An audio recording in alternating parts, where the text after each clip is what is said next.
Bienvenue sur Lithothérapie & Co. Je m'appelle Jade, je suis lithothérapeute et dans ce podcast, nous allons découvrir ce qu'est la lithothérapie. Si vous vous demandez ce qu'est la lithothérapie, ce qu'elle apporte et comment utiliser les pierres au quotidien, alors vous êtes au bon endroit. Toutes les semaines, je vous offre des conseils et astuces pour vous aider à mieux la comprendre et à l'implémenter dans votre quotidien pour un meilleur équilibre de vie. Alors, prêt à mettre en avant votre bien-être grâce aux pierres ? À devenir plus aligné et à gagner en sérénité ? C'est parti pour l'épisode du jour. Bonjour à tous et bienvenue dans le nouvel épisode du podcast Lithothérapie & Co. J'espère que vous allez bien. Aujourd'hui, on est dans l'épisode 168 et on va parler des pierres et des oracles, des pierres et de la cartomancie. Et oui, pourquoi ? Parce que moi je suis cartomancienne, j'adore utiliser l'oracle, les oracles, mais aussi le tarot de Marseille. Et du coup, j'utilise pas mal les pierres avec. Je me suis dit que c'était cool que je puisse vous partager un petit peu ça, vous montrer un petit peu la synergie qu'il peut y avoir entre ces deux pratiques parce qu'elles viennent se renforcer. Donc on va voir vraiment comment les cristaux, les pierres, peuvent venir enrichir les tirages d'oracles, peuvent aider aussi à interpréter les cartes et à renforcer votre connexion spirituelle. Ok ? Allez, c'est parti, mon kiki.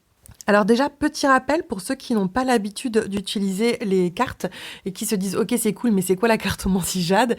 Eh bien, c'est tout simplement utiliser des jeux de cartes qui sont généralement donc des tarots ou des oracles pour venir répondre à des questions, pour venir avoir des guidances, pour nous aider.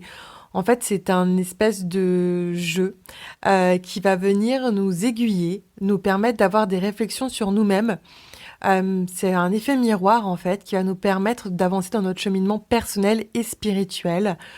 Donc, on va avoir des guidances qui vont arriver et ça peut être assez sympa à utiliser. Moi, j'utilise énormément dans ma vie, dans mon quotidien. Alors déjà, il faut savoir qu'avant de tirer les cartes ou de se faire tirer les cartes, ce qui peut être vraiment bien, c'est déjà de travailler sur soi et sur sa propre énergie. Avant de tirer les cartes, moi j'aime bien renforcer mon ancrage quand je me sens pas forcément ancrée, notamment avec un bois fossilisé. Pourquoi ? Parce que vous le savez, le bois fossilisé, c'est la pierre d'ancrage par excellence, donc c'est une pierre qui va nous permettre de revenir dans l'instant présent, et ça va être assez précieux.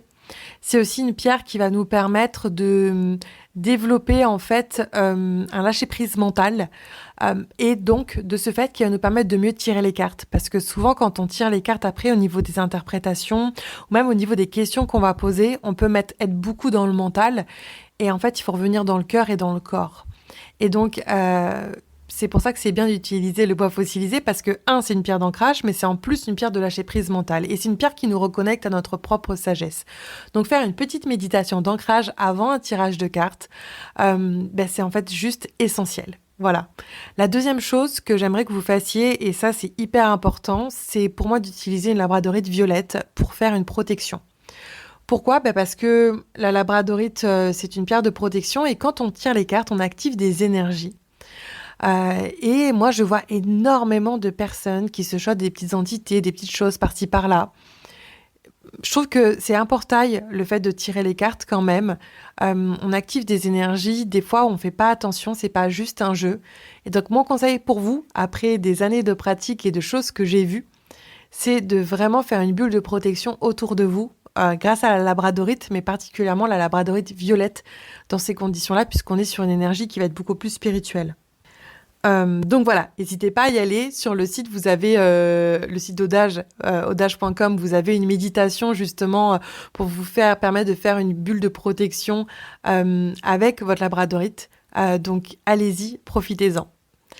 Donc ça, c'est vraiment les deux éléments de base pour moi avant les tirages de cartes. C'est 1, vous réancrer avec un bois fossilisé et 2, vous protéger avec une labradorite. Ok ? Bon, maintenant que vous avez fait ce petit rituel, on va passer au tirage. Et pendant les tirages, il y a plusieurs pierres que vous pouvez utiliser. Et ça va dépendre de ce que vous cherchez. La première que j'aime bien, vous pouvez garder un bois fossilisé avec vous si vous êtes quelqu'un qui partez très très loin et que vous voulez rester ancré. Vous pouvez aussi utiliser un quartz rose si vous voulez être dans votre justesse du cœur.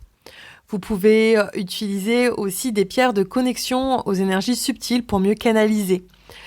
Pour recevoir des messages, notamment les pierres du chakra coronal, la sélénite, je trouve que c'est une très belle pierre pour les messages. Mais il y a d'autres pierres. Les pierres du chakra du troisième œil sont très très bien pour développer votre Wi-Fi cosmique, c'est comme ça que j'appelle moi. Donc notamment les pierres comme l'azurite, la labradorite bleue tout simplement aussi. On va avoir des pierres qui vont nous permettre aussi d'activer les guides. Si vous avez envie d'avoir une connexion avec des personnes là-haut, avec votre Dream Team, que ce soit des animaux totems, que ce soit des ancêtres, des déités, qu'importe.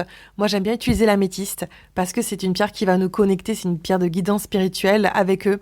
Donc, c'est une pierre que j'aime énormément pour ça.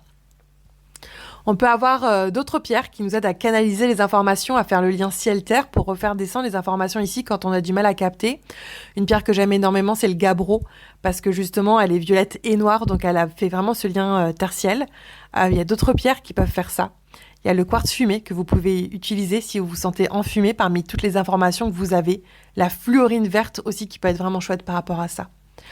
Une pierre un petit peu plus puissante, mais qui peut être très très bien néanmoins, c'est l'obsidienne, parce que l'obsidienne, elle est tranchante. Donc si vous voulez vraiment avoir des questions très tranchées, des interprétations très tranchées, et être beaucoup plus chirurgical dans ce que vous avez à dire, vous pouvez prendre cette pierre-là. Attention néanmoins, parce que ça peut, si vous êtes... la personne qui fait le tirage, ça peut vous permettre de voir des choses beaucoup plus claires, mais ça peut aussi vous donner un peu moins de tact dans la manière de renvoyer les informations aux gens. Donc peut-être faire attention si vous êtes dans une séance avec des clients. Ça peut être assez compliqué à gérer aussi. Ça peut faire remonter certaines énergies un peu lourdes. Donc quand même, faites attention à ça. Je dirais que ça, c'est plutôt pour les gens qui sont assez expérimentés et qui ont l'habitude. En vrai, j'ai envie de vous dire qu'il y a tellement de pierres qui peuvent vous accompagner. Parce que si vous avez des problèmes de confiance en vous quand vous tirez les cartes, je vous dirais prenez une pierre du chakra du plexus solaire pour vous aider à avoir plus confiance en vous dans l'interprétation, etc. si vous êtes au début. Mais ce qui est important de retenir, c'est surtout ce que je vous ai dit au tout début, c'est-à-dire l'ancrage avec le bois fossilisé et la labradorite. Et puis ensuite, dites-vous, quand je tire les cartes, quelle est ma problématique principale ? Qu'est-ce qui me gêne le plus dans ma manière de tirer les cartes ? Est-ce que c'est la manière de recevoir les informations ? J'arrive pas à me connecter ou j'arrive pas à restituer bien les informations au client ? Dans ce cas-là, une pierre de communication, du chakra de la gorge. Posez-vous surtout les bonnes questions pour savoir quelle pierre utiliser. Ça va être ce qui va être vraiment le plus essentiel pour vous aider vraiment à interpréter, à retranscrire les informations derrière. N'oubliez pas aussi de purifier les espaces dans lesquels vous êtes, vos jeux de cartes après chaque utilisation, surtout si vous tirez à quelqu'un, etc. Ça va être ultra, ultra important.